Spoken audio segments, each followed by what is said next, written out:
as we go. All right. Hi, everybody. It's Leo Sarkissian. Pleasure to be with you again. It's hard to believe it's another Monday. And it's great to see you all. And I do get to see some of my colleagues are coming on here that aren't necessarily here every Monday. So welcome. I'm really glad to have you guys with us too, as well as a friend from Connecticut, colleague. Oh, geez. So awesome. All right. I'm glad we put it on LinkedIn. I'm going to start my PowerPoint. Hope everybody's good. And it was a hectic time, but today it's going to be about Indiana and New York more than Massachusetts. I am going to do a quick touch base on our COVID details, okay? And let's start the slide. But today's topic, workforce challenge. Colleagues from Indiana and New York share their work. I'm really thrilled. I'm going to introduce them in a minute to you. So just in our state, however, viruses are up, but not as up as they were last week and the week before. Our total is around 618,000. And we have 13,000 new ones in the past week, new people getting the virus, new positives. There's been 96 deaths over the past 7 days, something to mourn and to grieve. But it's about, it's fewer than last week. 96 fewer deaths, almost 100 fewer deaths, thank goodness, and 1,000 fewer positive numbers. U.S. Is actually up about 5,000 in terms of the virus positives being recorded, and 2,000 fewer deaths. And that's making sense of younger people are getting the virus at this point. That makes a lot of sense. And the highest per capita states, my God, they don't change, except for Tennessee and Arizona knocking each other off once in a while. The Dakotas are right up there, Rhode Island, Utah, and Tennessee from a per capita perspective, okay? I just want to say, obviously, New York, California, Texas, Florida, you know, have high numbers, but these are the high per capita states. So if you're near someone in one of those states, be careful. Mass is 32nd. So it moved up a little, not in a good way. It moved up in positives by 2. So keeping our fingers crossed. In terms of our congregate care system, we're struggling a little more on the private side, nonprofits and for-profits that operate services. The state operated side, which is about 1/7 of the size, is staying flat.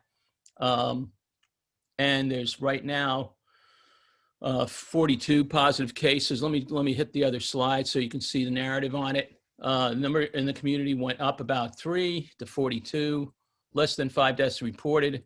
But if we use recovery numbers by setting, you'll see how the state operators are still 7% higher in virus positive historically than the private operated system. And then you'll see that institution-wise, how huge the variation is. Over half for Hogan caught the virus, right under, you know, about 9.5% under half for Rentham. So those hard numbers. So, you know, it's still with us. Thank goodness for the vaccine and the numbers, but it's still very much with us, the virus. So I'm really thrilled to have 3 strong colleagues with us today. Well, first, longtime colleague Kim Dodson, and she's the CEO of the Arc of Indiana. And, you know, I know I've known you forever, Kim, so 1999, huh? That's pretty wild. Okay, and becoming CEO, I made up the 2018. In the article I saw, Kim, it said for how long you had been with the organization and then when you became CEO. So I knew I should know that date since I was at John's event when he retired. But one big thing you did, you know, in addition to many big things on the advocacy side, was the development of the Erskine Green Training Institute, which includes a Courtyard Hotel, if I remember right.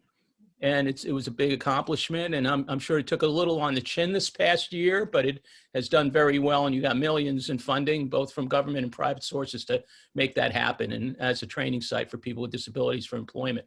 In the, help me out here, I don't want to call it the hotel institute, there's a word for it. It's a training institute and teaching hotel. Yes, okay, and so that's pretty cool. And then really pleased also to have Kate Jerian, who, did I say Jerian right? I should have asked you that earlier, Kate. She's the Chief Operating Officer and General Counsel at the Arc of New York, which she joined in 2012. She oversees government program services, governmental affairs, compliance and quality and legal services. She also does law work, legal work, you know, for the Arc, and gives advice to chapters on a whole range of issues. She's a member of the New York State Bar, and she's been a practicing attorney for some time.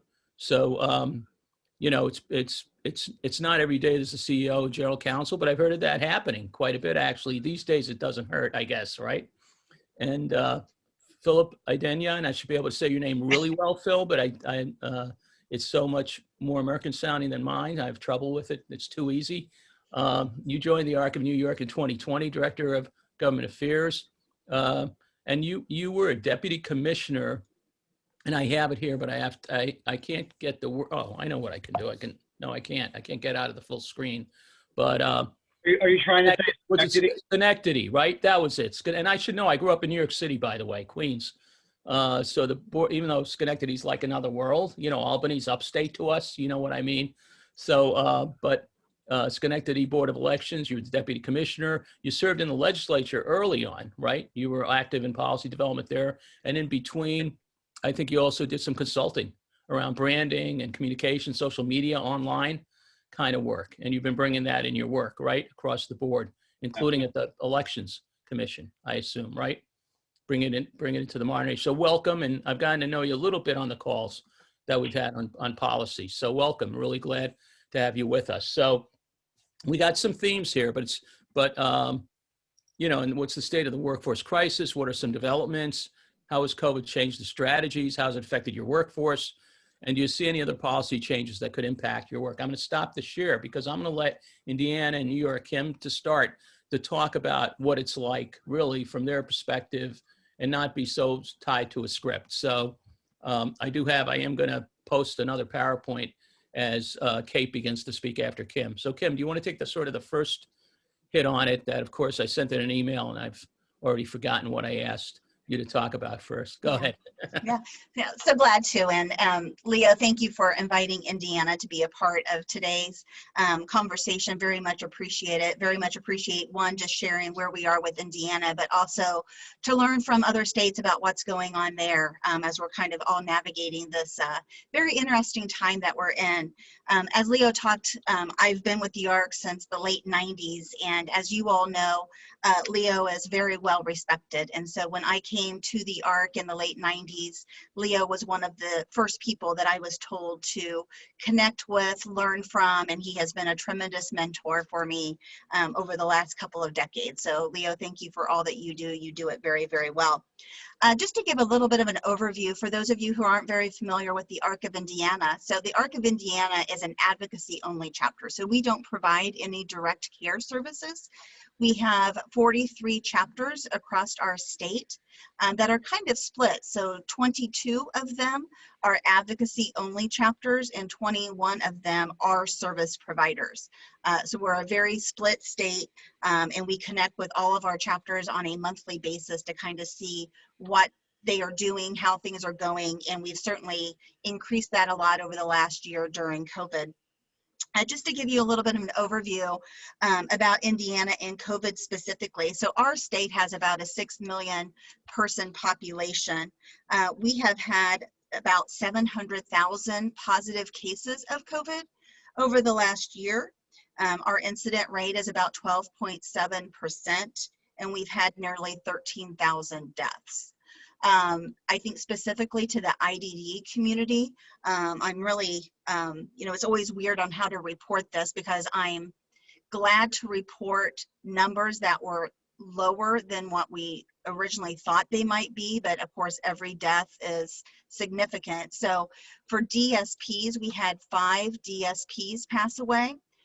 Over the last year, we had about 150 people who had a diagnosis of an intellectual developmental disability that was receiving services pass away. So again, those numbers are of course significant, but we are really happy that they weren't much higher than that.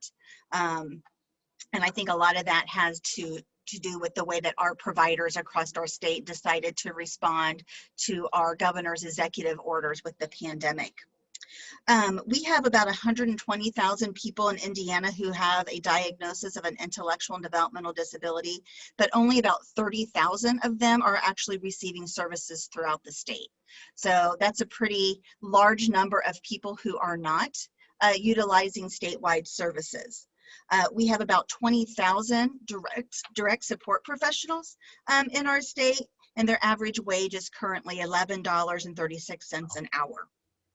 As is the case with so many other states, our workforce crisis was very bad before the pandemic, and it absolutely worsened during the pandemic. Was actually became a lot more prominent as we certainly were working with our Department of Health, our Social Services Agency, and our Governor's Office over the last year. So being able to talk about our workforce and the services that they provide was actually very educational to them, and it gave us a great opportunity to educate them about the importance of our workforce, and again, to kind of showcase the crisis that we were facing. Turnover across all of our providers in our state, not just our chapters, was about 45%, 25%, or I'm sorry, 45% pre-COVID, and that increased to just a little bit above 55% during COVID, with the biggest reason for people leaving our industry, of course, being those low wages that I just talked about. We did do 2 economic impact studies over the last few years as we were going before our legislative session to ask for an increase in our Medicaid waiver rates to allow for a higher increase in wages. We did that economic impact through our Indiana University. We did one in 2016, and then we did an update in 2020. And again, I don't think any of these scenarios are going to be much different than what they are in other states, but we did show that our average direct support professional was a single mother of 2 and working 2 or more jobs. Nearly 84% of our DSPs reported working 2 jobs or more. Nearly 65% of our DSPs reported being on some type of state assistance like food stamps. Our biggest competitors for workers is Walmart, Target, and Amazon. And certainly, of course, post or pre-COVID, that was also local restaurants, car washes, etc. Nearly all of these competitors are paying above $15 an hour. Many of them have a signing bonus component. Many of them also offer benefits and also offer an increase in their hourly salary at 6 months and 1 year of employment. Our providers have always talked about the quality of people applying for our positions. In the bathroom yet? No. Oh, sorry. What happened here? You want to mute, Carrie? Look, I think that's, if you can mute. Oh, I forgot to order that plant. I always forget that One plant. second, Kim. Sure. Carrie, can you mute Lucy? Right. And then just lastly, to kind of finish up on this component of our conversation, again, our providers across our state have always talked about the quality of people applying for the positions that we had available. Many of them would come in for an interview, but then never show up for an orientation, or that they would come in, go through an orientation, go through some of that pre-training, but then would never show up to actually serve their first shift. So our providers have certainly been struggling over the last few years. We have certainly heard from the families and individuals' perspective of just the concern and anxiety that they have of just, one, not knowing if somebody's going to show up for a shift, not knowing if somebody's going to stay for their shift, and really just the anxiety that people have about not knowing when they go to bed who's going to be in the house when they wake up in the morning, because it might be a complete stranger to them. So certainly look forward to, again, hearing from other states about what they're doing with workforce, but that hopefully, Leo, gives you a snapshot of where we are in Indiana with the workforce. Yeah, totally. And, you know, just from a population point of view, Indiana and Massachusetts are actually similar, but they're very different in terms of cost of living, you know, so you're, you know, when you look at our rates of pay are different. We have, unfortunately, the same kinds of stories about people coming in for interviews and not then following up and those kinds of things. Yeah, so that's great. That sets the table for Indiana. I'm going to introduce, thank you, Kim, and we'll be coming back to you for part 2. I'm going to share the screen, and I think, yep, here it is. And give Kate, get her cover page going. And here we go. Kate, welcome as well. Yeah, thank you for having us. I appreciate it. As Leo said, my name is Kate Jerian, and the COO and the General Counsel for the ARC New York, and we can skip right to the next slide. So just to give you a little bit of background, I believe we use this word about ourselves all the time, but I believe we're a little bit unique in the ARC system because we are a single corporation that provides services to all counties in New York State. There are 63 counties. Obviously, it's a large state. We've got rural and urban environments, but we are one entity. And so we have 37 operating chapters right now. We've had many mergers over the last period of time. When I started in 2012, we had 65 chapters, I believe. We're down to 37 now. So they've found some efficiencies. Some of the smaller chapters have combined. And so we provide advocacy and services, but possibly also uniquely, each chapter provides really the full complement of services that the state of New York offers. So each chapter, for the most part, provides day residential, employment, respite, and then about half of our chapters also provide educational services in the form of preschool and elementary education support. So because of our unique structure, we're also pretty large in the state of New York. New York obviously is a large state with tens of millions of people. And we are a voluntary provider, but we serve about a third of all New Yorkers with developmental disabilities. So across all the chapters, we have about 35,000 employees, and we serve about 60,000 people in the state every day. And similar to Massachusetts and probably most other states, there is a pretty wide divide. The state provides some services and the voluntary system provides the rest. In New York, it's about an 85-15 split between voluntaries and state operated. And so there are quite a large number of voluntary providers in New York State. There are about 600. We are one of them, but we're pretty large in the scope and the scheme of things. So one of the things, and I think nothing that Kim said is anything that's foreign to us in New York. We are experiencing all of the same issues and concerns that you are. But we'll talk about it a little bit later, but one of our past strategies was a campaign that we launched called Be Fair to Direct Care, which was an effort to get money in the state executive budget each year to specifically targeted to increase the wages of our direct support professionals. And when we started looking at that work, we found that in 2009, the wages that we were able to pay our direct support staff were about 60% higher than minimum wage, and the turnover rate was only 20%. And what's happened in that period of time is that we have had budgets that have been flat. We have had cost of living adjustments removed from the budget every year, except for once where we got a 0.02% increase. And I think that's showing, that stress is showing on the system now, because you'll see here below that wages are pretty much right around minimum wage, sometimes slightly above. New York has adopted a $15 an hour minimum wage in the downstate region, and upstate it's about $12.50, and that's slated to increase over time. And so we were, again, able to be more competitive, but now we're competing with all the same entities that Kim mentioned, the fast food restaurants, Walmarts, Targets, those kinds of things. And so when you take a look at the, Leo, can you just pop back to that slide for a second? Thank you. The trajectory doesn't look like it's getting much worse. It's slightly worse from 18 to 19. These are New York specific numbers from the NCI national survey, and you can see the hourly wages there. We also collect our own data, again, because we're so large and we cover every geography of New York. We can kind of tell internally. We're sort of a barometer for the state in terms of, what our numbers look like. We have lower numbers, which is good, and lower numbers than what Kim is saying, although we feel the pressure and the pain seems the same as others, but we have about a 16.5% vacancy rate as of the end of last year and about a 26% turnover rate. And we have the same issues. We have people coming to orientations and either not showing up on day one or coming on day one and then not completing and not returning. Next slide, please. Sure. Thank you.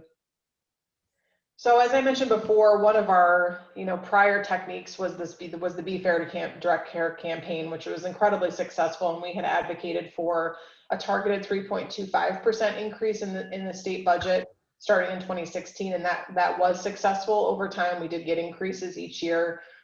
We finished the campaign last year, and I think, oddly enough, some of the success of the campaign led to some criticism of the campaign, because I think it seemed to highlight how difficult the job of a direct support professional can be.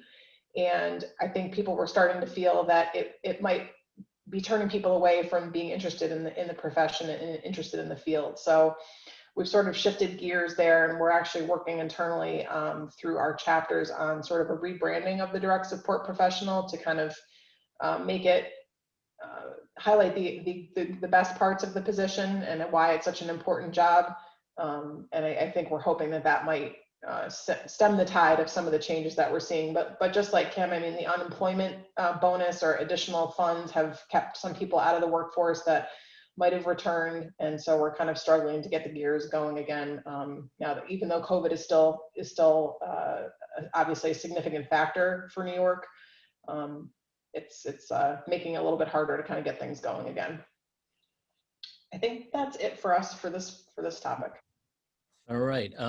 What I'm going to do is, I stop sharing here. Let me stop sharing. I think what I originally said is we were going to break it up into 3 parts. I'm wondering if we should break it up into 2 parts, and then we'll have time for questions of both states and combine the question about, Kim, what it was like during COVID. And I know you touched a little on it, and the impact in the workforce, and also what you're thinking about as you look ahead. Okay. And that's anything from policy. And I realize your model's similar to ours, and Kate's right.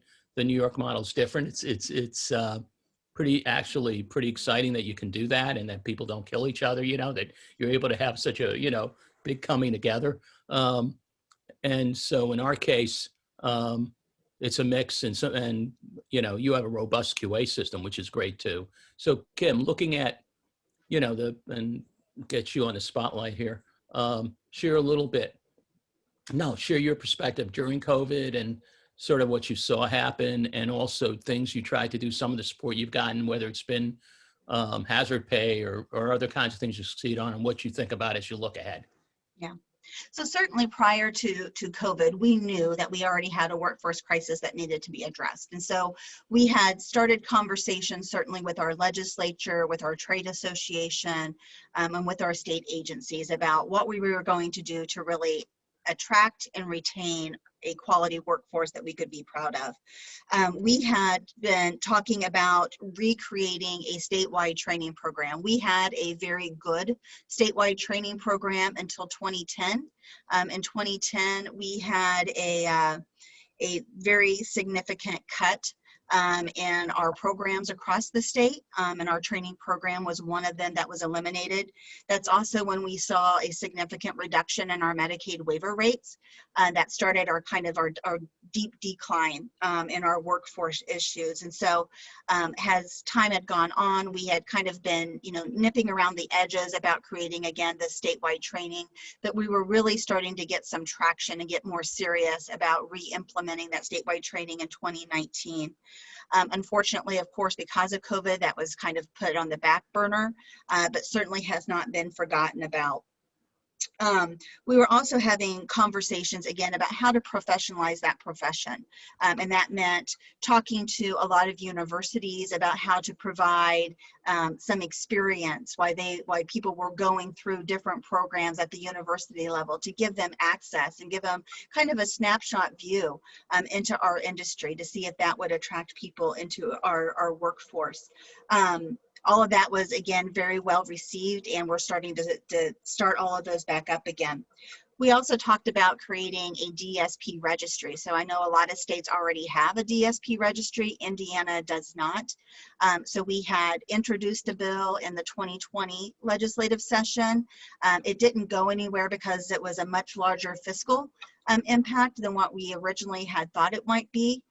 It was actually introduced by a legislator without us asking for the 2021 legislative session, but we weren't ready to kind of move forward with that this legislative session that we're in currently, but it is our hope that it will be introduced again in 2022 and actually implemented. So we're actually looking at how to utilize some of the COVID dollars that we might be able to use with some of those one-time costs to kind of help set up that initial database that will help with that fiscal impact going forward. In 2017, our General Assembly did provide a 5% increase to our DSP rates. So that moved us up to the $11.30 an hour that we are at currently. We are currently in our legislative session. So our legislative session right now started in January. By statute, it has to end by April 29th, but it's scheduled right now to end next Wednesday on the 21st. Our current budget does include a 7% increase for our wages, which will get us to $13 an hour. And then we're really optimistic that with our April revenue forecast that is expected this week, if it is as positive as we anticipate it being, we are hopeful that we will get to $15 an hour that second year of the biennium. So by 2023, we will hit that magic $15 an hour that we really feel like we need to be at to be competitive. We have done a lot to really kind of ramp up the knowledge of what a DSP is over the years. We have done a lot with our legislators. Our providers across the state have been tremendous in inviting legislators into their facilities to showcase what the work that a DSP does. A family has been very willing to show kind of the very intimate services provided by a DSPs, and people with disabilities have been very willing to share just how much they rely on their DSP and depend on them. And so that has really helped us. We've done a lot of videos to, again, showcase the work of a DSP during COVID. Every year, the Arc of Indiana does a very big Valentine's Day event at our State House. Of course, during COVID and 2021, we had to make that a virtual event. But again, we were very successful in getting videos of the work of a DSP and the, how much that really means to families and individuals. And so on all of our Valentine's Day cards to our legislators, we had a little scan code that people could then scan and then watch a short video to showcase the work of a DSP, and that was extremely well received. And we were really glad to be able to do that. We also have just been able to, again, talk one-on-one with legislators. Families have been very willing to contact their legislators, provide their story in an email to, again, just talk about the importance of a DSP. When Indiana put forward their vaccine task force last fall, we were able to get DSPs on that #1 kind of priority list. We did get DSPs counted as essential workers during the pandemic. And so during all of 2020, whenever our governor did his weekly update, he was talking about essential workers, who all was categorized as essential workers. So every week he was mentioning direct support professionals and the work that they do with the intellectual and disabled population, which was very good for us. We have a very strong advocate in our Lieutenant Governor. So when she had to step in for the governor on his weekly updates, she was not shy about talking about the important work of DSPs and her work with the ARC, and just really wanted to showcase, again, how people with disabilities were being impacted by COVID. So that all went very well. One of the things that you asked about too, Leo, was just kind of how people kind of pivoted during COVID and during the pandemic. One of the things that we saw, and I'm sure again other states saw this as well, we did have a lot of our DSPs volunteer to move in to the homes of the services or of the clients that they were servicing. And that was because, one, they wanted to limit exposure not only to their clients, but also to their families. And it also allowed them to work more hours. So we had a lot of DSPs who decided to do that. A lot of our chapters and providers across the state did close down their day programs, which allowed those DSPs and those workers to move into those residential homes and provide services there. So we had a lot of that happening. We also tried to utilize technology as much as possible. And this was hard for many people in Indiana just because our broadband is not as strong across our state, especially in the rural areas, as it needed to be. So we found out very quickly where broadband and our technology was lacking in our state. But where we were able to utilize it, we were able to train families and individuals with disabilities how to utilize a lot of apps on their smartphone, so that we could check with them on a regular basis, but utilize technology rather than a live person. Just to talk a little bit about vaccines as well. To date, about 50% of our DSPs are vaccinated. So unfortunately, that is not as high as we would like, but we are very glad to report about 99% of people with disabilities who have been offered the vaccine have accepted the vaccine and have started the vaccination process. So Indiana, again, very early on classified DSPs as essential workers. They were prioritized for the vaccine. We also prioritized people who were living in congregate settings. So for people with disabilities who lived in nursing homes, group homes, or waiver homes, they were prioritized. And then it opened up a little bit. In Indiana, primarily did their vaccines by ages, again, with those small priorities of those categories of people. But we were able to work through a lot of people with disabilities who were receiving services in Indiana over those first couple months of the vaccine being offered. And Indiana has now been open to any individual over the age of 16 for the last 2 weeks. No condition had to be specified. And so we are moving along quite nicely, honestly, with our vaccination process.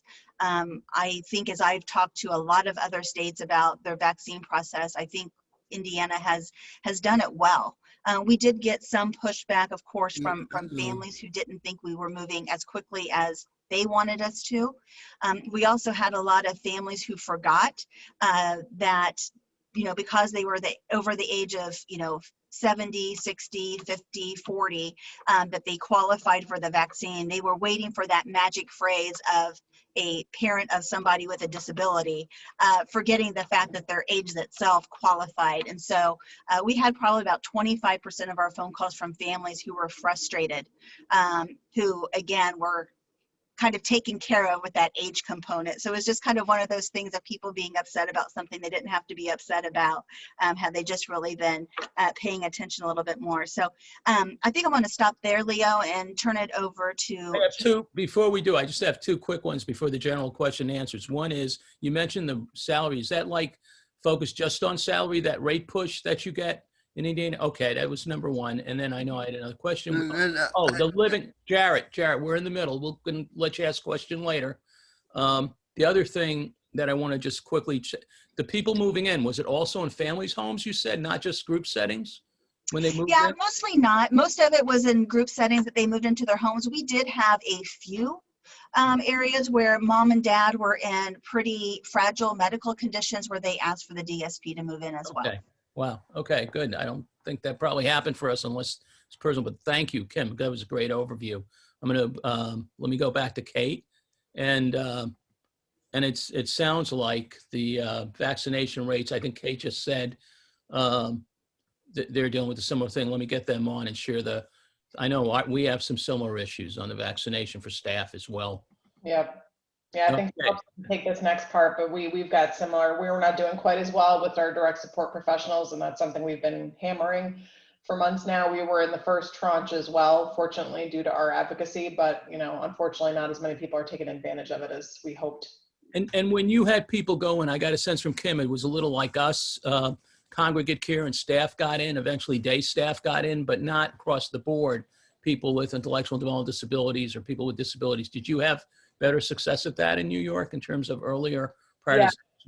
Yes, the individuals with intellectual and developmental disabilities were in the very first 1A prioritization, as were direct support staff, right, Philip, that had close contact with individuals with disabilities. And I think, we're not going to have time to talk about it, but one of the other advantages that we have as a single entity is that we've been collecting data as an organization on our COVID rates since day one almost.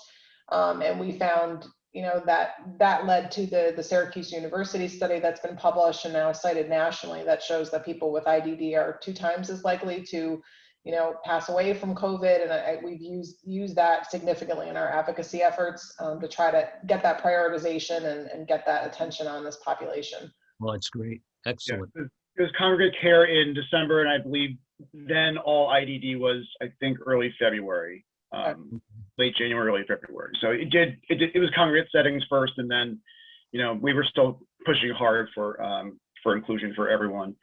But again, some people did were eligible at different times, but it just made it a lot easier to have IDD be mentioned. So. Of course. Yeah, no, that's awesome. Do you want to start with this slide, Philip, or the next one? Which? Yeah, I'm just going to run through this. I think a lot of what Kim said is reflected here in what I like to say. But so going back to data collection is a real important tool for advocacy. And I will say in terms of the workforce strategies that we're looking at, workforce is one of our main priority planks. It's voted on. It's in our policy platform. It's something that we focus on continuously.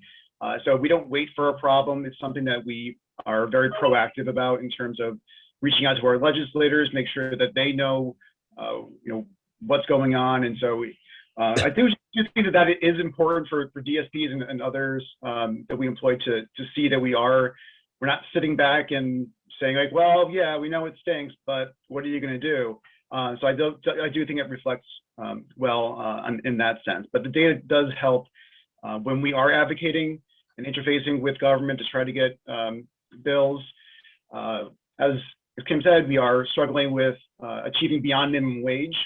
There was a time where we were very competitive and attractive in terms of rate of pay, and then now everything's catching up. So we were fortunate to get the dollars to meet the higher cost of minimum wage, but we still want to make sure that the professionalization and credentialing programs that we are and legislation that we are trying to push go through. I know that there's a national effort as well, and we've talked about the Bureau of Labor Statistics SOC to try to get the designation for direct support professionals. So trying to really professionalize and build career ladders and additional pipelines for DSPs is something that I know that people across the nation are doing, but it's certainly something that we're very focused on in New York. I will say, is your credentialing multi-layered? And I'll stop asking questions, I promise, because people probably are dying to ask questions of all of you later. Go ahead. Well, it's a piece of legislation, right, that would essentially work through and with universities and Gotcha. Okay. create that sort of structure so that it would give a designation. But in order for that to be worthwhile, we have to be able to give pay that's commensurate with the credentialing. You can have a program and get credits to go to college to be a trained direct support professional, but if you're still making the same amount of money as someone who didn't go through the program, then there's no incentive at that point. So those things are all things that we have to look at when we're dealing with the policy aspects of it.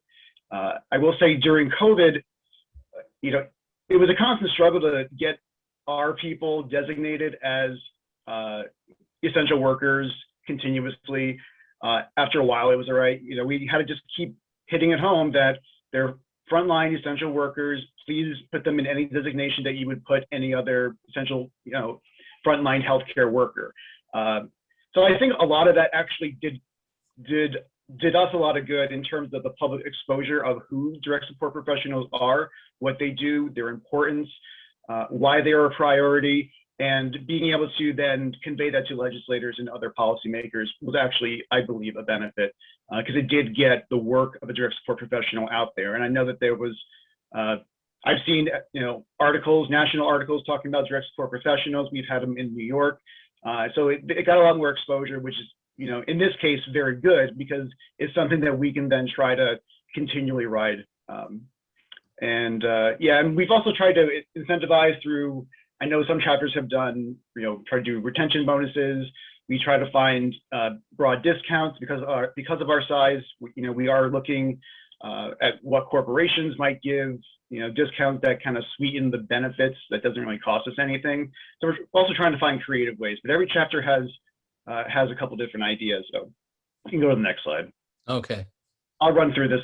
Sure. This is something, and I'll put this link in the chat. NADSP just came out with a follow-up survey that they had done. It's national, and then very state specific if one your state participated in it. But it just goes through a lot of the data that I believe is important for us to look at. You know, the workforce. This is specific to New York State. It kind of goes through a lot of COVID pandemic items. How much pandemic pay was there? How was it paid out? You know, what the pay is, and you know, we're hoping. You know, you guys got really good bumps in your budget. Like, I was happy. We got the 1% COLA this year, and we are like thrilled. And everyone else was like, "Yeah, we got 7%, 10%." So congratulations to everyone. But we got, well, listen, we got 10%. Ours are broken up by field of work. We got a 10% average last year for residential, and then right now on the table is 2%, which is ridiculous. Given the same crisis. So we're not going to, obviously, we're all going to be advocating, which is why you have a lot of CEOs on this call today. But yeah, so no, it's not a good situation, as you said, you know, but you guys. It's a treat in New York State. So, and you can go to the next slide. I just wanted to point out that this is out there. I think it's a fairly valuable, again, the tool to be able to, you know, rationalize and make your case, which is something that telling the story is one thing and having a good story is one thing, but having the data behind it to really back up those stories are vital. And I'm sure that that's across the board in any state. You know, when the rubber hits the road, you know, the person actually, you know, writing the bill wants to know, you know, why we're doing this and the specifics. And many times they'll ask you for the statutory language that they need. So those are always good to have. Like, another interesting data point I thought was, you know, the reason for leaving a DSP during COVID. And so this is again, New York State specific. I think, I forget, we might have like 1,000 people in the state do this, I believe. It was circulated to, I believe, all providers, not just the ARC. But I thought that this was curious. And again, knowing some of these items might be able to inform you what we might be able to do differently. I don't have an answer for that, but what we might be able to do differently to meet those needs. So if it's something like, you know, family reasons, if it's not childcare, if it's some other issue, you know, 22% childcare issues, you know, we get it. It's like, so could we have done anything differently to save 22% of people, right? So those are very interesting and a great conversation starter. You can go to the next slide. Okay. And Philip did put that link in there in the chat if people want to grab it. Go ahead. They did a really nice job with the infographic, so you could, those are always good. And then just quickly, and you know, Kim made that point. So these are just some bills. They've been around for a couple of years. I'll be totally honest, but they're there. And but it does establish direct service professional credit, career ladder, tuition assistance. You know, to aid the field, to again like look at it as a more professional career. We know that it is. We know that it's a very complicated job, and they do really yeoman's work. And this is really being able to have, say, oh, I'm credentialed in New York State, or this is why we need more. So then it makes the case for us a lot easier to say, well, they're highly credentialed and skilled professionals, and this is the rate of pay that we're giving them. Like, that's a shame on you, New York. And also, you know, looking at this, I know we mentioned the majority of our DSPs are minority and women. And we've had conversations about this in terms of, well, are there other ways for us to, what other threads can we use and say, okay, it's not just DSPs. These are people who have been traditionally marginalized. This is an issue of social justice. There's a lot of other ways to pursue, I guess, standing up for our DSPs and advocating. It's just somehow knowing what angle to take and not abuse the angle, but, you know, really be honest with people and say, hey, you know what, this is an injustice that you're committing by not appropriately funding. So it really comes out, a lot of it is funding for us that we find that to be an issue. And are these bills specifically in IDD? These bills in terms of DSPs, are they cross human services or IDD? I think these particular ones are in just mental hygiene for OPWDD. Okay. Office with Developmental Disabilities. That's our, so they are specific to mental health, the mental health law. And then federally, They there's, don't cross, but Philip, they don't cross over. I know I have a little sense of your system, but they don't cross over to mental health or behavioral health. It's just literally our space. I believe so. I'd have to go back and look quick, All right. but I don't think it does. I think it's very specific Right. to this. And then federally, there's the Recognizing the Role of the Direct Support Professional Act, which I believe would deal with the BLS code problem. That needs to get reintroduced for this year. That has not been reintroduced yet. I think that's Senator Hassan. Next slide. I think we're landing the plane. Huh. And okay, and just so we know, everyone, whoever, I don't know how much you guys got for through ARPA, but we were able to get $740 million sub-allocated to the Office for People with Developmental Disabilities as a result of the 10% HCBS FMAP bump. In New York, that's important because it essentially says in statute that these funds are that we are generating through our work, through our revenue, should be ours, and this is where it should be going. And we are still waiting for, I believe we're still waiting for federal guidance to determine how they're going to spend the money, but it is very specific, going back to the supplement, not supplant. So we feel that's going to be very important for some sort of sustainable investments in our field, and possibly also looking to enhance DSP salary, maybe do some retroactive pandemic payouts, something like that to incentivize the workforce even more. But we're very happy to have that. And of course, whatever happens from the home care infrastructure plan of Joe Biden has introduced, and the HCBS Access Act. So, in terms of funding, I think that we are in a good place. It's just what do we do with it? And I think that's still a question that we have to look at, and not just say, okay, we have this pot of money, we can spend it all and everyone will be happy for 2 years. What are we doing in terms of making this a long-term sustainability and to influence the field in a way that will set us up for the future? So I think it's pretty much all I. Okay. Can I lean on the three of you to hang around for a few more minutes, even though we normally, okay, great. We normally, I know there's some questions out there. I know I have a few, but someone asked right away, and then I'm going to open it up, basically on the chat about requiring the vaccine. I think there have been incentives, though. We know no one's crazy about requiring it for obvious reasons, but how about incentives? Do people know of incentives? Do you want to share in your states that have been used to take the vaccine for employees? New York State passed a COVID vaccine sick leave pay. So I believe you can get up to 4 hours of pay for each of the 2 doses. So that helped. I mean, that helps encourage, but obviously that cost is borne by providers. And many of our staff already received the vaccine before that came out. But again, that's helpful. And then obviously we're doing our own independent days off, extra pay, put your name in a basket to win something, like anything we can think of, because our rates are, I have to check, I want to say they're around 30 or 40% at most for the staff. And so we're doing whatever we can to kind of improve that. Indiana, Kim, same kind of. No, we don't have a formal process of incentivizing at this point. I've heard of some agencies kind of doing that same thing of, a free lunch here or there.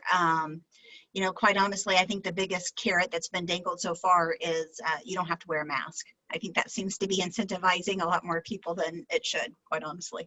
Right. Jarrett, you have a question? You raised your hand. No, when we get vaccine, when?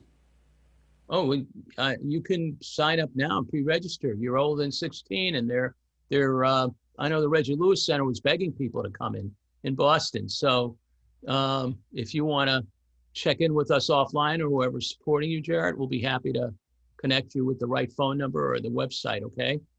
Can you give me the website, please? We'll get you offline, the website. We have your email. Okay. Any other questions, people that are on? I know there's, Diane mentioned how there's still DSPs on unemployment in our state and not looking forward to come on. And then Kate just mentioned about still have to wear our masks regardless. Yeah, and I think that's true in our state too. We still have that requirement. about the mask as well, regardless if you have the vaccine or not. On the percentages, you know, I guess, Philip, you were saying they actually allocated already by state agency. I know we're at, because of the size of our state, and I don't know how close I am to Kim, or Kim may have more. I projected, I don't have a hard number on it, somewhere between 80 to 100 million additional for just our world. And then 420 was projected million for the whole state. So, and that even seems a little small for me, but it's, I think it's, you know, the focus is Massachusetts as a whole. I think it's getting like 8 billion from the federal stimulus. Does that sound like Indiana too, Kim, in that ballpark?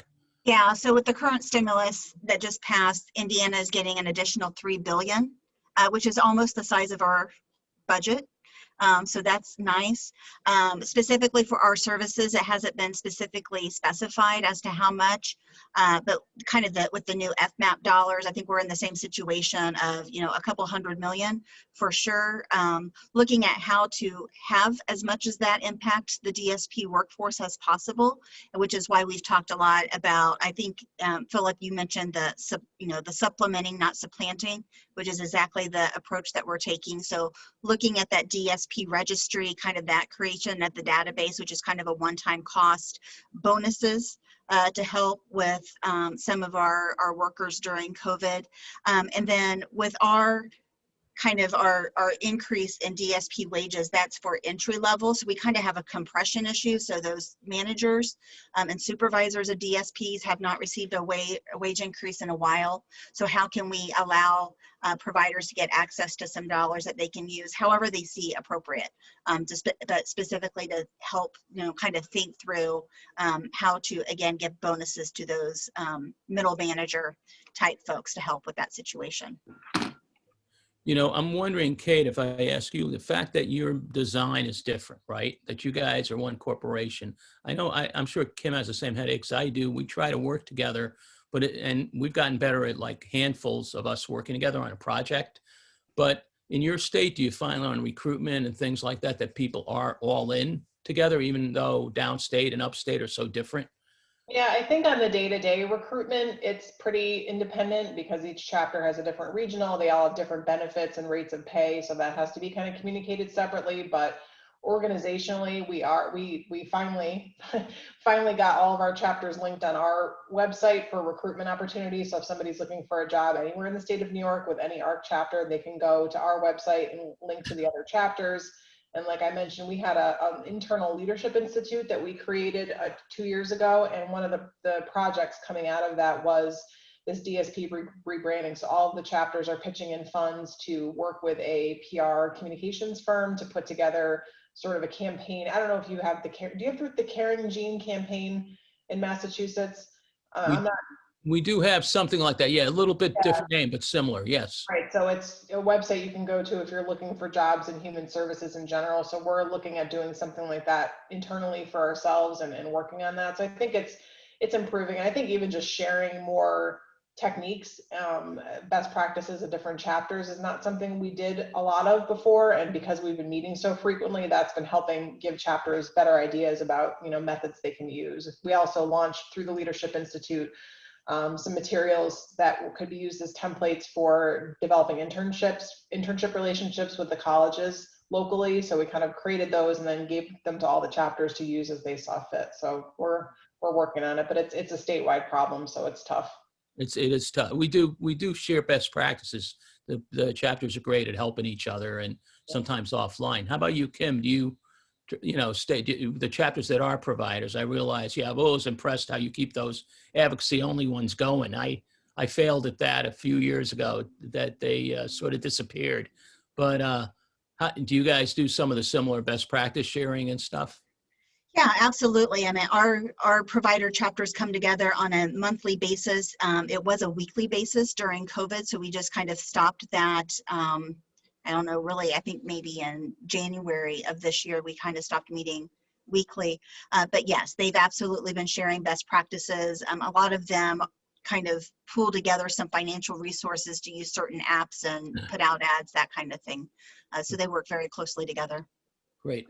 Okay, before I let people go, I want to say hi to Sheldon from Connecticut, and I know Mary Ellen's here from Michigan, so I'm impressed to have some out-of-state colleagues, friends, good friends there. Anybody else have any of the CEO? Anybody have a question or something they want to add before I let these kind people go and great professionals? Yes, Leo, it's Jossie. Just Sorry, one thing. I don't know. This might be slightly off topic, but it's about the home and based community services. And one concern I have is very recently, I think I sent you an email about this, but the National Council on Severe Autism submitted some comments in which they object to the HCBS Access Act. And what I'm worried about is they've sent those comments in, and that's out there. And what I'm thinking is, on one hand, I'm thinking we have to either respond and address some of the concerns they have, and also just to sort of clarify the thinking. It's like, what's the right way to think about this? You know, do they have legitimate concerns that we have to take into account? And how do we communicate with our legislators if they're going to see dissension? They're going to see, right. They're not going to see a unified message. Well, you know, and we're going to have that from groups that are identified with, I don't know if they're called VOR anymore. I don't know what they're called across the country that are pro-institution group. So I'm going to take a look at that, Giashi. I do think we do need to communicate separately, and we have one organization in our state that calls us, attacks us all the time. They have very few members. And so I know sometimes it's just about putting on your website who you really are, putting the facts there, so people who actually fall for it will see it. But I do think you're right. There is going to be a push from other groups. I'm surprised it hasn't happened already. You know, the thing possibly going for the HCBS Access Act is the Biden investment that Philip mentioned in his slide, which also talks about organizing our field, which a lot of people, if you read the language, right? And so there are SEIU and other groups are big time will be for I would think, the HCBS Access Act because of that, because supporting union organization of our field. Would we make sure that people, let's say, with more quote unquote severe autism or not, for instance, instance, without intermittent care facilities and stuff like that? I mean, no, you're right. You totally, we have to communicate.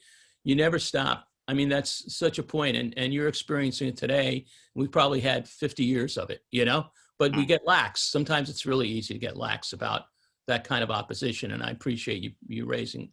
Okay. All right.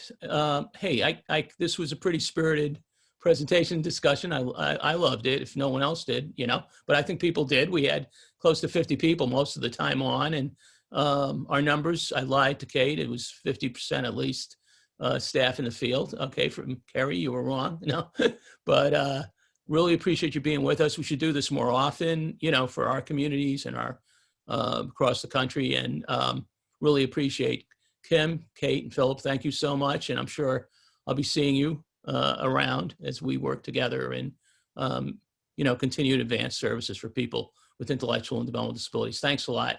Appreciate it. Thank you. Yeah, and Kerry, do you want to? Yeah, go. We may want to say next week there will be no Leo Live, but we hope you can join us on the 26th of April, and we'll be discussing a new curriculum that's available for families around employment called Raising Expectations for Better Futures. And we're going to have a special thing for those of you that are CEOs, COOs, you might want your CFOs to come to this. We're going to have somebody present on the tax credit piece that's based on extended, I don't know, Kate, you may know, it's the extended, it's a way you document your payroll, and there's a way to actually for nonprofits to get money. And I don't know if some have already done it, but we're going to have a session on that for someone who's coached a bunch of nonprofits on it from Civitas Strategies the next week and a half or so. We're hoping to have it so people can learn about that. People know the PPP pretty well, but I'm not sure that's one they know about. So, all right, thanks again, Philip, Kate, Kim, thanks a lot for being with us. Have a great week. Thanks. Have a great week. Can you send me a vaccine link? We will. Jared, we'll send it to you. I'm pretty sure we even have your Gmail, right? We'll send it over. Okay, take care.